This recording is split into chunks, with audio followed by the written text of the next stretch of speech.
Sí, muy buenos días. ¿Me escuchan? Yo lo único que les voy a agradecer es que al final me vayan anunciando que a mí me gusta hablar mucho. Y entonces que no me pase como la dominicana, que ya el tema era tan interesante, pero ya estaba llegando a las 6 de la tarde.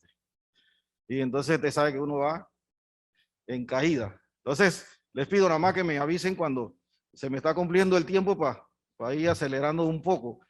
No sé si me van a poner la presentación que les voy a hacer en el día de hoy, que es la incidencia del informe de auditoría de la Contraloría en el proceso patrimonial. Uno de los antecedentes que quiero señalar es primero la coordinación que existe actualmente, que debió existir siempre, entre la Fiscalía General de Cuentas, la Contraloría General de la República y el Tribunal de Cuentas. Creo que esto es la clave para poder nosotros hacer y cumplir con esa labor y ese objetivo que tenemos, que es la recuperación de los fondos y bienes mal habidos. Eso es lo que perseguimos nosotros y lo que persigue la Fiscalía y el Tribunal de Cuentas. Y la forma de nosotros poder lograr esto es a través de una verdadera coordinación entre las partes.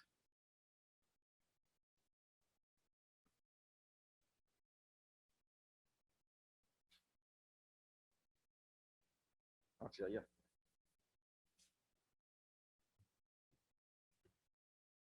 Entonces, señalando como algo controversial, dice, la Contraloría, el Tribunal de Cuentas y la Fiscalía General de Cuentas se constituyen en los baluartes institucionales de la protección y defensa del patrimonio nacional en un proceso patrimonial. La primera tiene la facultad de determinar la corrección o incorrección de los manejos de los fondos, o sea, nosotros, la Contraloría General de la República. La segunda, la Fiscalía General de Cuentas, una vez recibido el informe con sus reparos, le atañe hacer la investigación pertinente. Y recalco esto, hacer la investigación pertinente, porque es la clave de la función de la Fiscalía General de Cuentas, o sea, el proceso de investigación, porque son funcionarios de instrucción, igual que son los funcionarios del Ministerio Público, son de instrucción y tienen que hacer una investigación legal. ¿Qué significa? Complementar legalmente lo que presenta la Contraloría como evidencia. Complementarlo. Y aquellas evidencias que no son consideradas legales, tienen que legalizarlas. Esa es su función. Y a veces tenemos esa controversia de que se nos devuelve para que nosotros ampliemos o complementemos cosas que la Fiscalía puede hacer. Y no solo en la Fiscalía General de Cuentas, sino también en el Ministerio Público. Nos lo devuelven para hacer funciones que son competencia de ellos y que ellos fácilmente pueden complementarlo. Ahora, nuestra responsabilidad es que ese informe que le llegue lo más cercano a la verdad, lo más cercano, porque la verdad absoluta yo creo que no la tiene nada más que Dios. Él es el único que lo sabe. Pero nosotros debemos acercarnos a esa verdad. La Fiscalía con su investigación se acerca mucho más para que entonces el tribunal tome buenas decisiones. Y sobre este tema, nos toca en esta exposición, vamos a hacer unos antecedentes para que se conozca lo que es esa función de auditoría que ejerce la Contraloría. Vamos a ver aspectos normativos, vamos a ver técnicas de auditoría ya así aplicadas a la parte forense y el informe de auditoría, que es el tema central de que me compete, ¿no? Entonces, para entrar en ese antecedente tenemos que ver algunas definiciones, ¿ya? Definiciones que tienen que ver con qué es una auditoría, porque a veces ni siquiera ese concepto se comprende totalmente. ¿Para qué sirve la auditoría? ¿Qué ayuda o me afecta? ¿Será objetivo? ¿Me quedó o renunció antes que lleguen? O sea, son algunas preguntas que nosotros tenemos que hacer cuando vamos a hacer una auditoría. Y entonces, ahí en esas definiciones vamos y vemos primero la definición que nos presenta la ISO, que tiene que ver con calidad. Y dice que es un proceso sistemático, independiente, documentado, que permite obtener evidencias y realizar una evaluación objetiva para determinar en qué medida son alcanzados los criterios de auditoría. Son temas que nosotros, los que no son contadores y que no son auditores, deben manejar. Criterios de auditoría, que son el conjunto de políticas, procedimientos o requisitos a revisar. Esos son los criterios. Y es lo primero que debe conocer el auditor antes de iniciar un proceso de auditoría.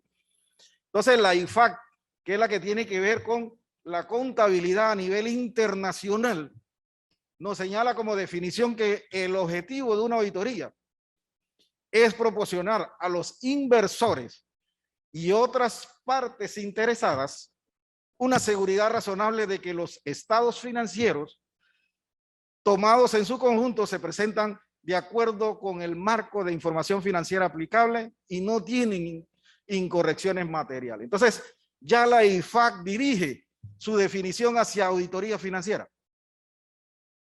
¿Y qué es la fuerza en el sector privado? El sector privado, ellos son especialistas en auditoría financiera.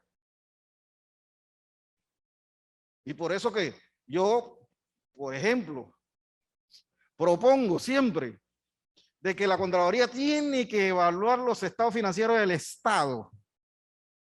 Pero ¿cómo lo hace? Con el recurso humano que tenemos. Nosotros podemos hacerlo. Si las instituciones públicas contratan firmas privadas de auditoría para que hagan auditoría financiera, ellos son los especialistas en auditoría financiera. Lo único que tienen que hacerlo es de acuerdo a las normas. Y si dentro de los presupuestos de cada institución se considera esa parte de que la firma hagan la auditoría financiera y la Contraloría solamente sería el coordinador de esas auditorías, entonces lograríamos auditar los estados financieros del Estado, que ahora mismo no lo hacemos. Ahora mismo la Contraloría solamente audita de los estados financieros de la Caja del Seguro Social. Y porque es una obligación con la Asamblea Legislativa. No hacemos el audito de los estados financieros de los otros órganos del Estado. No lo hacemos. Pero lo podríamos hacer si nosotros logramos incorporar a las firmas privadas en nuestras auditorías financieras. Entonces veamos qué dicen. Y se ha hablado aquí desde el inicio de los auditores internos. ¿Qué dice la IA?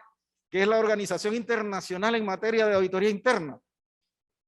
Dice que la auditoría interna es una actividad independiente y objetiva de aseguramiento y consulta, concebida para agregar valor y mejorar las operaciones de una organización. Miren la definición que da a nivel internacional.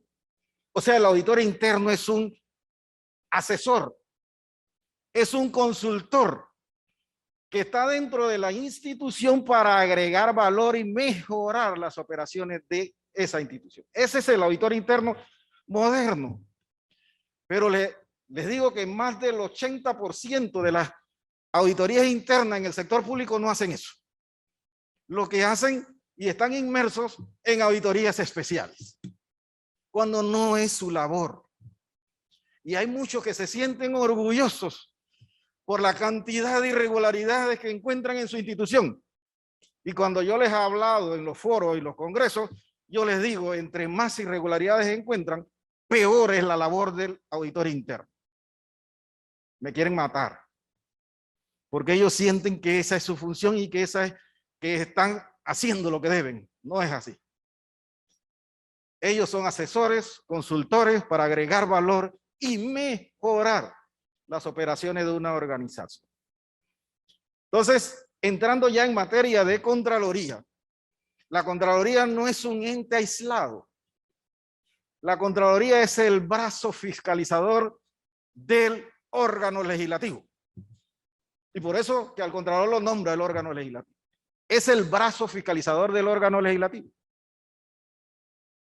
pero con un grado de independencia. ¿Y por qué? Porque el órgano legislativo lo nombra, pero no lo puede destituir. ¿Ya? El Contralor entonces tiene ese grado de independencia, pero es el brazo fiscalizador que responde al órgano legislativo. Y por eso nosotros tenemos competencia en todos los órganos del Estado. ¿Ah? Nosotros podemos auditar a la Corte Suprema de Justicia. Nosotros podemos auditar a la Fiscalía General de Cuentas, al Tribunal de Cuentas. Lo podemos auditar, pero en materia administrativa y de su gestión, no en la parte operativa de estos órganos. Pero sí lo podemos hacer y lo hacíamos. Aquí la Contraloría tenía una estrategia hace muchos años en donde todos los auditores iban y auditaban a los jueces a nivel nacional y le auditaban el manejo de los fondos que manejaban esos jueces, porque esa es la función nuestra. Solamente eso, no podíamos entrar a ver los fallos ni su conducta, no, eso no es responsabilidad, pero sí el manejo de los fondos del Estado. Y todos manejan fondos del Estado. Entonces la Contraloría no es una institución aislada del mundo. No, la Contraloría está adscrita a la institución internacional de Contralorías en el mundo, que es la INTOSAI. La INTOSAI es el organismo internacional que regula los procesos de auditorías en el mundo.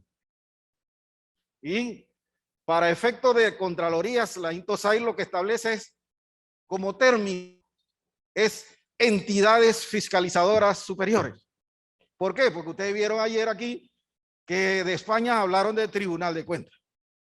Y dentro del Tribunal de Cuentas tienen los procesos de auditoría. Entonces, como en España existe el Tribunal de Cuentas, en Salvador existe otro término, en Brasil existen otros. Entonces, para poder conjugar eso en uno solo, se llaman todos entidades fiscalizadoras superiores. Y ese es el término que utiliza la INTOSAI. Así que cuando ustedes escuchen o vean en los escritos EFS, ya ustedes saben que son entidades fiscalizadoras superiores, y es el término que utiliza la INTOSAI para referirse a las Contralorías o a cualquier órgano que se maneje a nivel de Contraloría en el mundo. Entonces la INTOSAI es un órgano totalmente apolítico.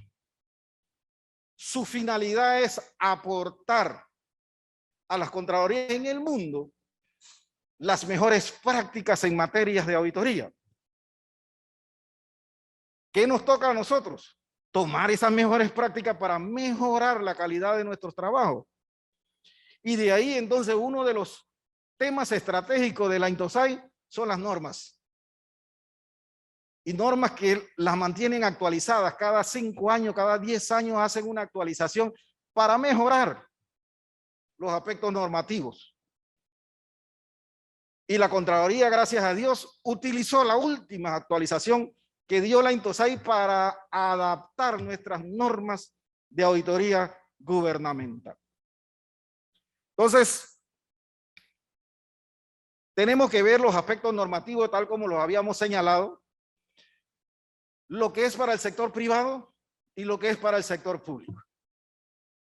Y como señalaba la fiscal en la mañana, bueno, en el proceso de ejecución se le dan a los abogados defensores la oportunidad de que presenten como peritaje, como auditos privados, pruebas para su proceso. ¿Ya? Entonces, pero eso hay que conocerlo, porque en la mayoría de los casos desconocen lo que son las normas de auditoría a nivel gubernamental. Y empiezan y les presentan un informe de auditoría basadas en normas internacionales de auditoría de Estado financiero, que son conocidas como NIA. Y empiezan a señalar la NIA tal, dice esto, la NIA, pero es que eso no funciona en el sector público.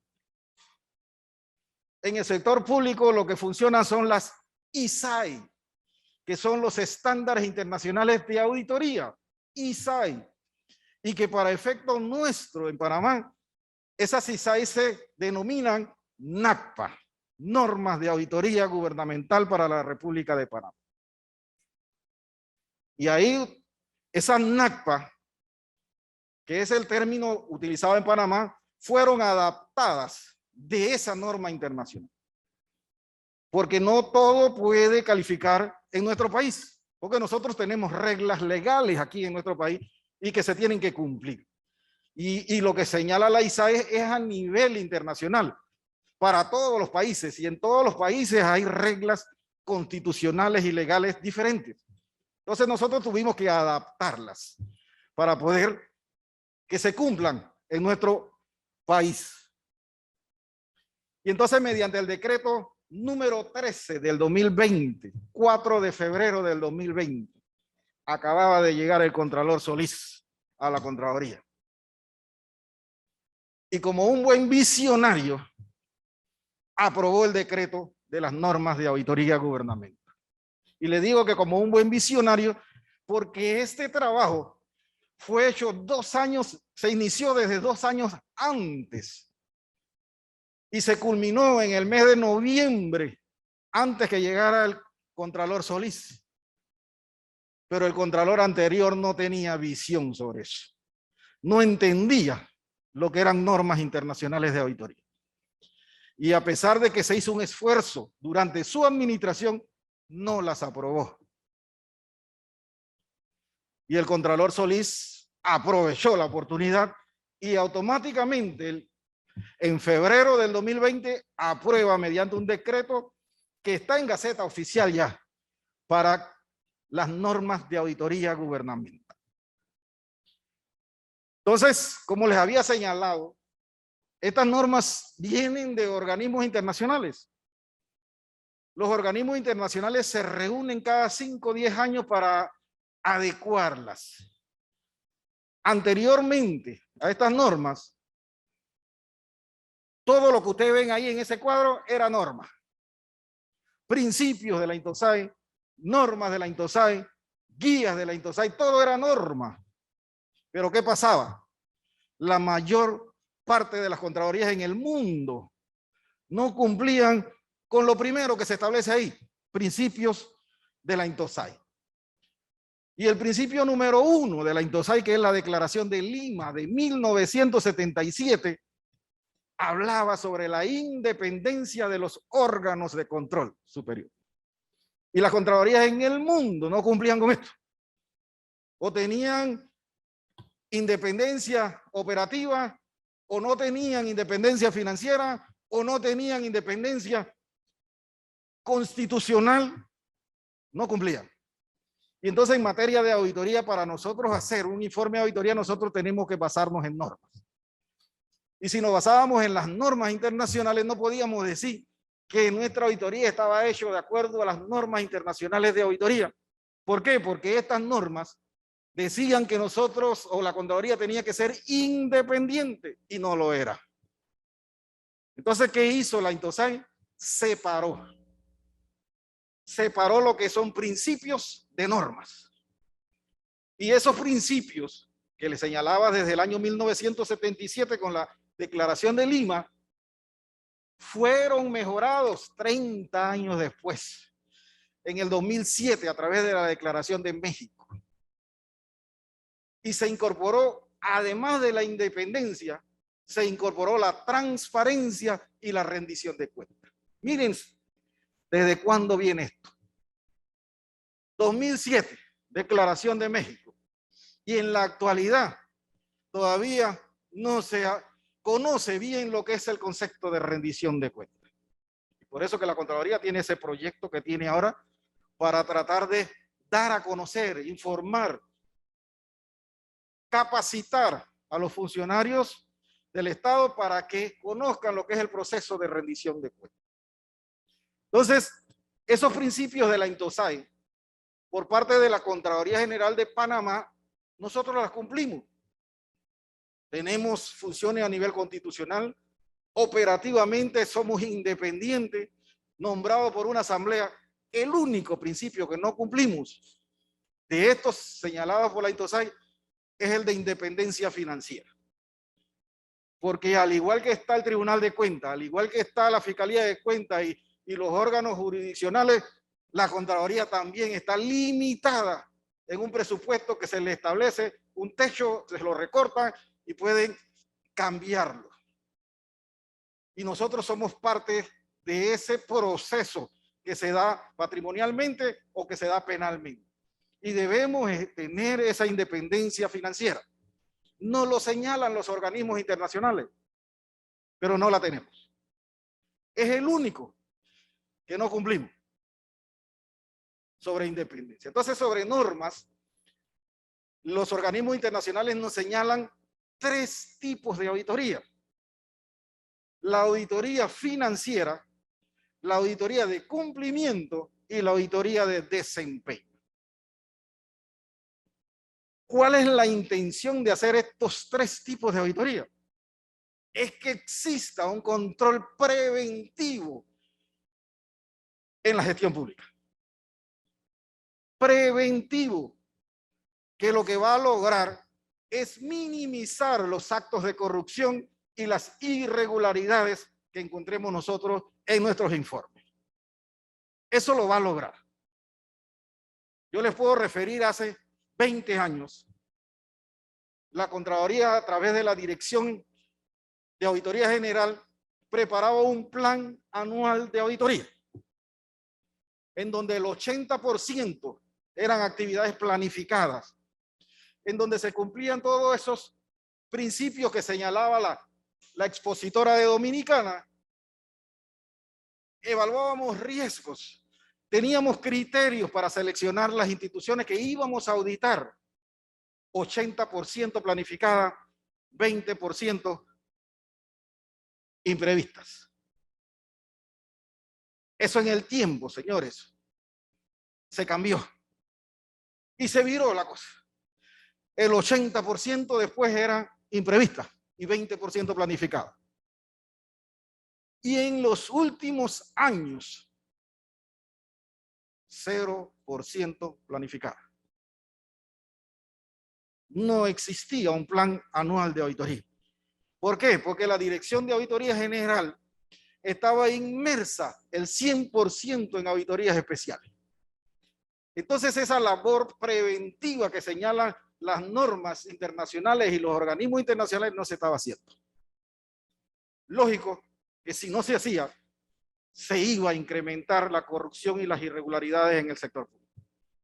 Íbamos a quedar asfixiados, llenos de solicitudes de auditoría, de irregularidades en las instituciones, solicitudes del Ministerio Público por la cantidad de actos de corrupción que existían. Y eso fue producto de haber abandonado ese concepto de un plan anual de auditoría basada en riesgos.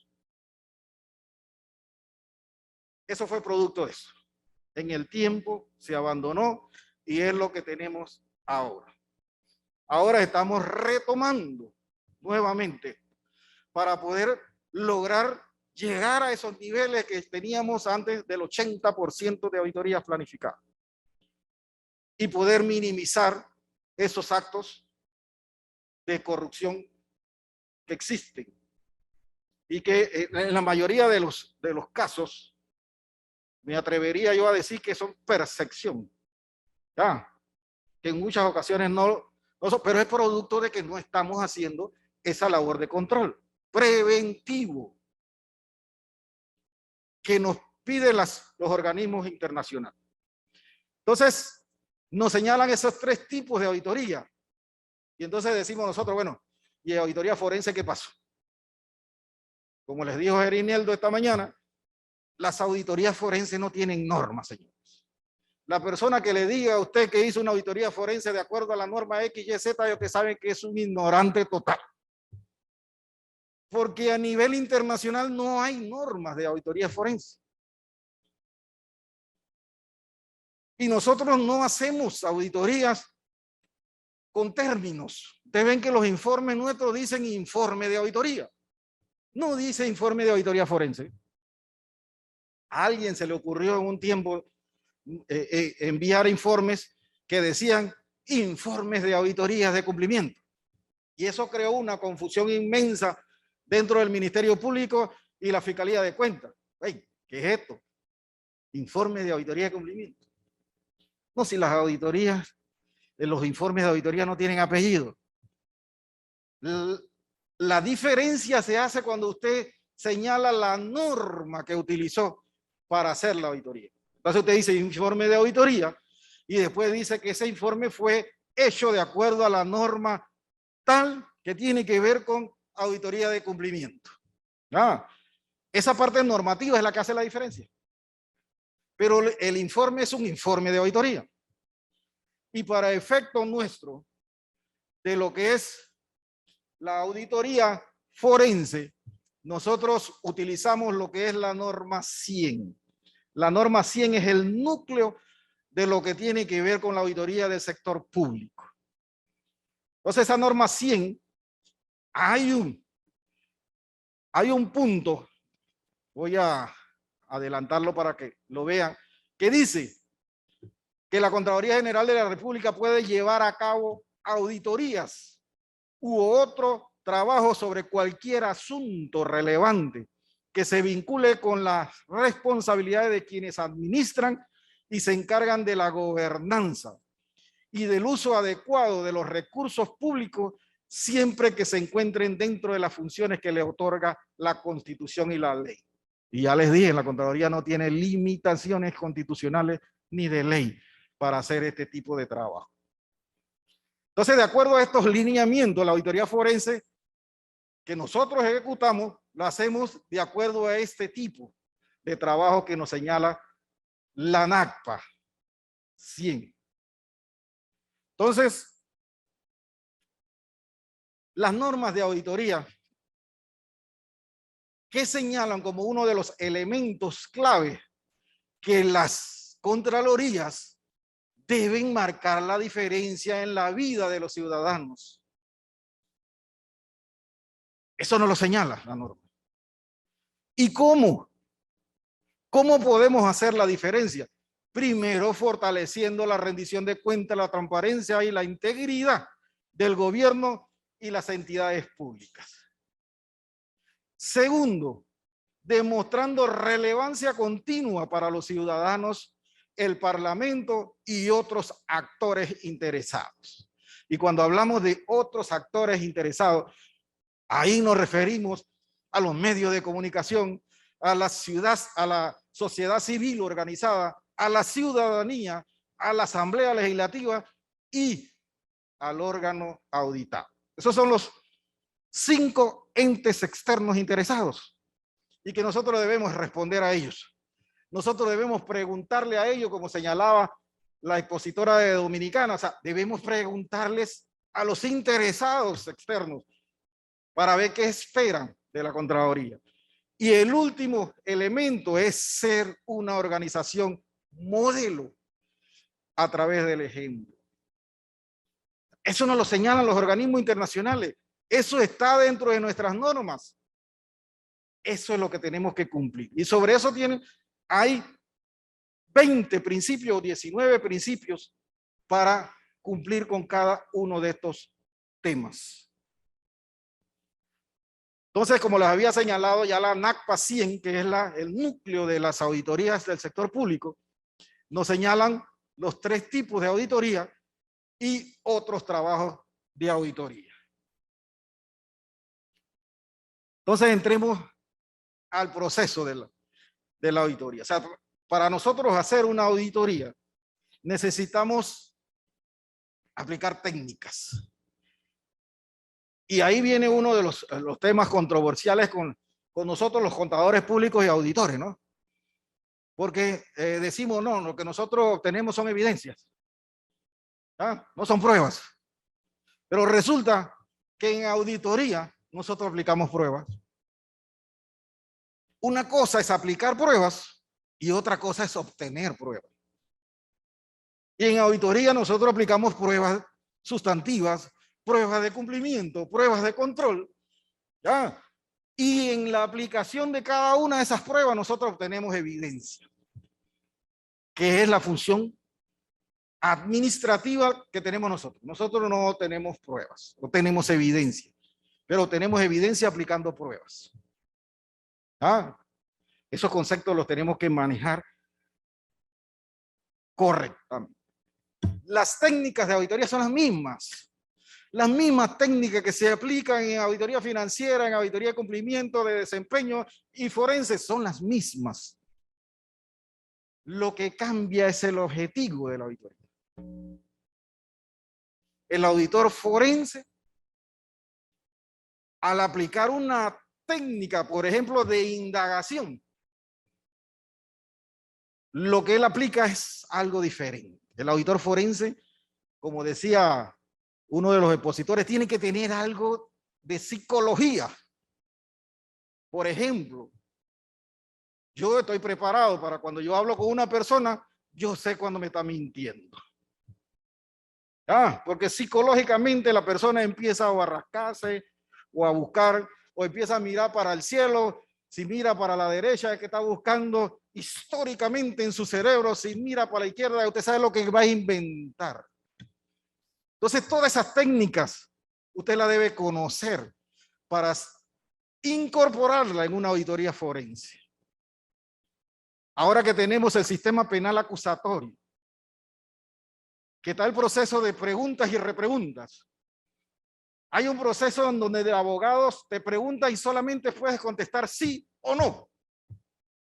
Bueno, hay una técnica psicológica, señores, que si a usted le preguntan algo y usted contesta 3 veces sí, a la 4ª le va a decir sí. Automáticamente, porque eso sí en psicología se estudia. Entonces nosotros preparamos a nuestros auditores, porque usted puede contestar sí, pero está de acuerdo, sí, ya, no solamente contestar sí, porque psicológicamente si el abogado está preparado para eso, a la 4ª le va a hacer la pregunta que él quiere que usted le diga que sí, y usted le va a responder que sí. Entonces todas esas son técnicas que nosotros debemos aprender. Estamos tratando nosotros de incorporar en la Contraloría lo que es una capacitación de teatro. ¿Ya? ¿Para qué? Porque cuando nosotros vamos a esos eventos, el auditor tiene que actuar. No puede llegar ahí nervioso. No puede llegar tembloroso. No puede llegar con una ropa no adecuada. Los colores. Todo eso hay que tomarlo en cuenta para ir a una audiencia oral. Ya todo cambió. Antes el informe de la Contraloría era un informe de 300, 100 páginas escritas. Eso cambió. ¿Por qué? Porque ahora la sustentación de esos informes va a ser oral. ¿Y usted se va a aprender 300 páginas? No. Entonces usted tiene que ser breve. Presentar lo que va a presentar breve, porque usted tiene que aprendérselo. Y cuando va a una audiencia de este tipo, usted tiene que responder oralmente. Y en la audiencia del sistema penal acusatorio no puede llevar nada. Lo único que puede hacer, si se le olvidó algo, es decirle, invocar un recurso que creo que hay de cuestión de memoria, algo así, que le permiten entonces usted ir a investigar un poco y conocer. Pero al menos no. Tiene que aprendérselo. Por eso que ese término ya de que el auditor debe ir en conjunto con todos, eso ya cambió. Porque si usted va en una audiencia y pueden ir 3, y el abogado de la defensa se va a dar cuenta cuál de los 3 es el que está menos preparado. Porque lo primero que va a hacer es tratar de atacar su competencia. Y lo segundo es atacar el informe. Y entonces él le va a preguntar, porque tiene esa potestad de preguntarle al que él ha identificado como débil. Entonces eso cambió. Ya los auditores, por lo menos lo de mi dirección, todos están preparados en el resultado que presentan. Tanto el supervisor como el auditor. Todos pueden responder. Porque se han integrado en el proceso de investigación totalmente. Ya no es de que ve un pedazo, de que ve el otro pedazo. No, eso no existe en mi dirección. Ahí el auditor va preparado en todo. Y puede responder por el todo. Y los preparamos para que respondan. Entonces, las técnicas de auditorías son las mismas. Lo que cambia es la intención. Un auditor forense, por ejemplo, aquí, yo donde llego, ya solamente a través de la observación yo me doy cuenta del ambiente que hay. Me doy cuenta de las personas son negativas, si hay un ambiente negativo, o sea, la observación, pero eso me lo ha dado la experiencia. Y hacia allá es que tiene que llegar el auditor forense. Ya ese concepto de que el autor llega y que todo el mundo tiembla, eso quedó en la historia. El auditor tiene que ser una persona, es más, que se haga el desconocido. Y el funcionario de la institución, ahí este no sabe nada. A este lo vamos a engañar. Pero el auditor sabe lo que está haciendo. Porque su finalidad es obtener las evidencias. Y él va a utilizar todas sus técnicas para obtenerlas. Pero si llega de bravucón, de que todo se lo sabe, entonces le cierran las puertas y no va a obtener nada. Entonces, por eso le señalaba yo en la mañana de que para poder usted decir que es un auditor forense, tiene que tener esas experiencias, tiene que conocer. Yo tuve un caso en la Lotería Nacional y ahí se aplica lo que es el triángulo del fraude, ¿no? Y se dice que, bueno, lo primero es que la persona que comete un fraude, la mayoría es fantoche, empieza a demostrar que tiene. Bueno, en la lotería era lo contrario. El señor tenía un carro de lujo, pero lo dejaba como a 2 kilómetros del trabajo para que nadie supiera que tenía eso. Se vestía humildemente. O sea que lo que demostraba es que él no estaba robando. Y ahí lo que quería era desviarnos a nosotros de la atención. Pero nosotros identificamos ese fraude a través de la contabilidad y de una auditoría financiera. ¿Por qué? Porque en contabilidad hay cuentas que son cuentas puentes, que jamás pueden incrementarse. Que esa cuenta solamente entra un saldo y sale por ahí mismo. Sin embargo, había una cuenta que se incrementaba y se incrementaba, ya tenía millones de dólares ahí. Lógico que eso era un fraude que se estaba. Licenciado de la Cruz, le informamos por su solicitud que tiene 5 minutos para concluir. Cómo no, muchas gracias. Y nosotros identificamos ahí más de $1 millón para esa irregularidad en la Lotería Nacional de Beneficencia. Entonces, ya les dije que lo que nosotros obtenemos cuando hacemos y aplicamos pruebas de auditoría son evidencias de auditoría, no pruebas. Y el informe de auditoría, que es el resultado final, la Contraloría General tiene la facultad constitucional y legal para realizar las inspecciones e investigaciones tendientes a determinar la corrección o incorrección en el manejo. El informe de auditoría no debe contener expresiones que puedan considerarse calumniosas o injuriosas. Para iniciar un proceso en la jurisdicción patrimonial se requiere que la Contraloría presente un informe de auditoría. Luego de ejecutarse y concluirse la auditoría, se debe preparar un informe y se debe narrar los hechos y calificarlos técnicamente, determinando las causas y efectos del observado. En las auditorías de cumplimiento financiero y de desempeño no se narran hechos, solamente son en las auditorías especiales y forenses. Así que cuando usted ve en un informe de auditoría interna que dice relación de los hechos, ya ustedes saben que esos están haciendo auditoría especial. Eso no es auditoría de ningún otro tipo.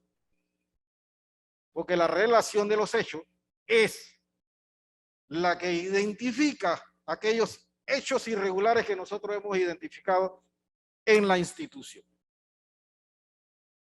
Entonces, el informe tiene que ser objetivo, tiene que tener objetividad.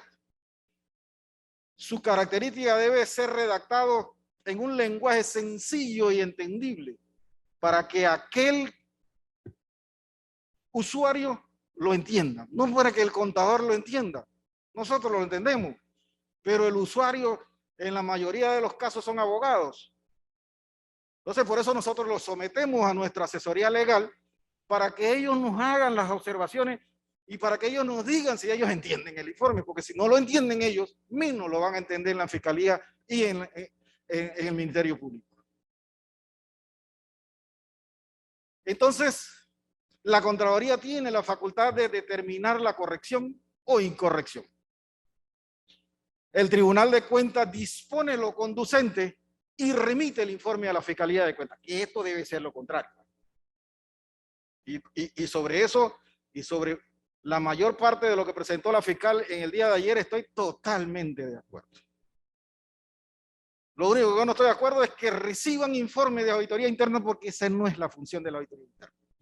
Y lo que va a provocar es que ustedes se llenen de un cúmulo de informes que no tienen el sustento. Y entonces ustedes van a tener mucho trabajo. O sea que eso es lo único que no estoy de acuerdo.